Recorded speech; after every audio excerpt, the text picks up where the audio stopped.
So ayan, galing tayo sa Scotiabank. Apply ng credit card. And nagmamadali ako ngayon, papunta ako ng work.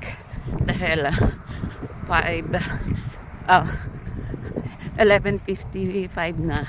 I only have 5 minutes to go para makarating doon sa trabaho ko dahil ang start is 12 o'clock. And so hindi pala ganun kadali din mag-apply ng credit card. Kailangan yung student permit mo and kailangan din yung pay slip mo kung saan ka nagtatrabaho. So kailangan mo mag-apply ng credit card para magkaroon ka ng credit score na pwede mong gamitin kapag ikaw ay mag-apply ng bibili ng bahay or bibili ng sasakyan. So ngayon pa lang kailangan mo na ng credit card para ma-improve natin, pataas natin yung score.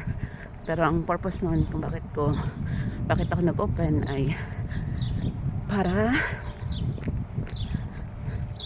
magamit sa pamamalengke. So doon lang naman natin gagamitin yun. At the same time,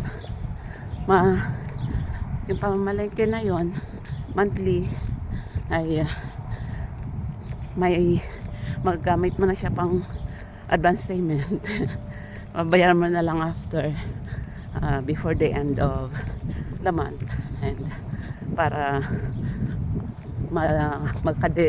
maka-develop ka ng credit score mo. Kung ikaw nga ay dapat taas, kung marunong ka ba talagang magbayad ng utang para mas mabilis kang makabili ng bahay or ng sasakyan. So yun lang muna, lapit na ako sa work ko. Thank you.